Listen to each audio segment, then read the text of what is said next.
Hello everyone, and welcome back to Wargame Red Dragon. We have a 2v2 for you guys today. It was done in-house on the Discord and was just, I think, a really fun game. Nuclear Winter is Coming is one of the weirdest sort of technically 1v1 maps, and I think it makes for a really good 2v2, but if you guys don't want this channel to have a Nuclear Winter, please go ahead and leave a like, share, subscribe, and all of that, and it really does help out. So, I'm headed up toward Feder and Ivan. My intention is to push this point really intensely because I kind of had the sneaking suspicion they were going to double team Dimitri early on, and you can see F-14 Tomcat, bit of a weird choice to go in one-on-one against the Yak-141, and that is going to be an early loss. So the Yak-141, of course, is an air superiority fighter instead of just, you know, I guess interceptor type deal, shooting from the back of the map. But here it is, Core and Canadian both putting assets in. I think this is mostly Core with those bows. I mean, look at this, 1, 2, 3, 4 anti-helicopter bows.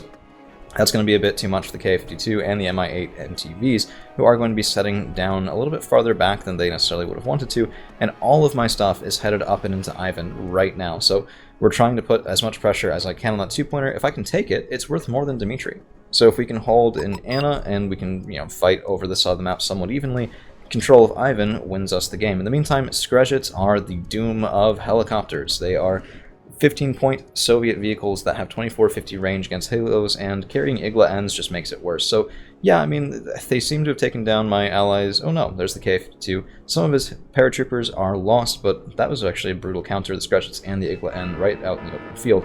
Unfortunately, there was a bunch of South African stuff going forward, so you can see I marked it. We'll get vision back on it here in just a minute.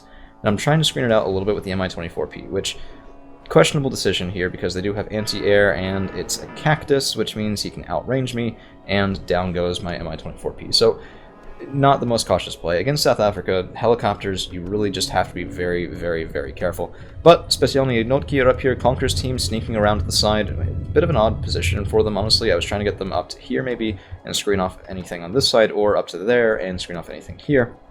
But Komandosi are pretty far forward, LSTR backing them up, Snezka just trying to get some sort of recon, and this is a lot of pressure that is going to be coming in very soon. Unfortunately, we need to survive their pressure first, and it looks like instead of South Africa, that might just be General Bluefor, which took me a little bit to come around to during the game, because we saw a couple South African units, but I should have really realized that because the Tomcat is, of course, American, but this is French, and there's only one way to do that, so yeah, it was a bit rough. UAZs, SPG-9, these are recoilless rifle trucks that are headed forward for crippling, and we do have an enemy advance into Anna that could be a big problem really soon. So if you lose this side of the field, you have to defend over here, and over here it becomes a very broad concave that is generally pretty easy for the Blue 4 team to push into. So SAS are spotted, bit of a micro slip from Canadian here, which, I mean, far be it from me to criticize because I do that all the time.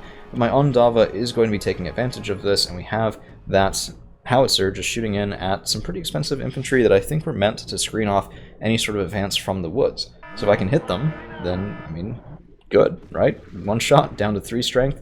Second round should be coming in just a second. I wish I had a beacon, but no beacon for me. And the second shot, the first one was drop dead gorgeous, perfect sort of shot. Second one, maybe not so much.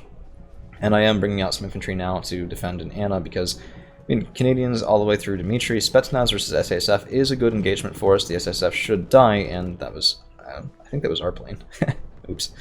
But it was looking a little bit challenging at the moment. So, I mean, if we can kill the SASF, the problem is they can't deal with Casper K cars or AMXs, and the Jalo might be able to do that, but only if the AMX-10's turned away, because, I mean, it is just, I think, a little bit more deadly than the Jalo on their own. Maybe not rate of fire-wise, but yeah, first shot in, 1 each. Yeah, a lot more damage for the AMX than on the Jalo. Shaken is going to drop his accuracy. 2 shots basically wasted. But, yeah, I don't know. I mean, I think that was pretty close. If the AMX-10 had still been shooting on the other side, that would have been even closer. Komandosi doing a bit of a stupid here as I'm trying to get them up into the woods. I thought maybe there wouldn't be much on that side. I was wrong. Oh well. Dead Komandosi. But my Specialny have gotten in. Commandos Para are pretty deadly. But so are Specialny Jednotki, and, I mean, I don't really need to do the full 1v1 here. I can know that they're there. I can move up more reinforcements. I have more Specialny back on that side. That should be just inching forward. In the meantime, recoilless rifles have secured this area, and Granata Ma, working in coordination with Spetsnaz GRU and regular Spetsnaz, are a pretty potent thing as well. These guys have enough range to provide those frag rounds to any infantry that pop up in this concave of towns, which was the intention of having them right about there.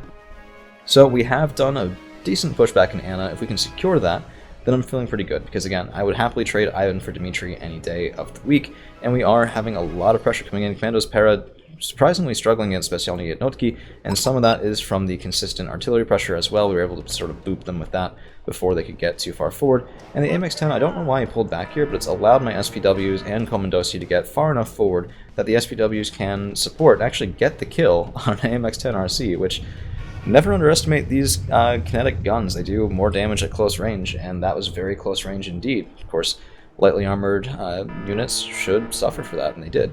RBS 56 taken out by the Specialny, and we are fully into Ivan, just looking for that command vehicle now, as this side is getting even just more and more contentious. You can see the frag rounds already shooting in, that Milan team definitely suffering for it, and just able to get out of the way. A little bit unfortunate there, but Granata Ma are surprisingly flexible, I think. I know people take Panzerov Nietzsche more than the Granata Ma, and I mean, good players do it, better players than me, so I'm sure there's a point to it, and it's a good point at that. But AH-1J Cobra trying to come up here and take out these Commandosi is getting a bit more than he bargained for, because even though he does get those frag runs online, LSTR will make short work of that. It's part of why I love anti-air infantry like this as much as I do. I know they're ungodly expensive, and they should never be double stacked, but I make mistakes from time to time, and that's one of them. Bomber coming in, and they are desperately trying to take this town before we can push them out of it, because, you know, if you realize you're losing that side of the map, and here's that enemy command vehicle, he is moving back, we are about to take Ivan, you gotta do something about it. And for them, doing something about it is returning the favor in Anna. It's the only other 2-pointer, and if they don't take it, I mean, I don't really know what they're going to do to make up for that point asymmetry here. So my Commandosi, the LSTR, trying to shoot this just narrow gap, and right there I stop, because that's a K1. And I don't want them taking fire, but nice, clever pull forward from Canadian, and he does force me to engage, but I do unstack the LSTR, and that's a dead K1, 90-some points worth of kills there, and even though Rima are killing my Specialny, at this point I have more coming up in MI-17s. The MI-17s should be able to support decently well, just have to stay away from the Babs, and Ivan is just, it's going to be a bad situation for the Blue 14. I mean, not even a Fighting Falcon can really.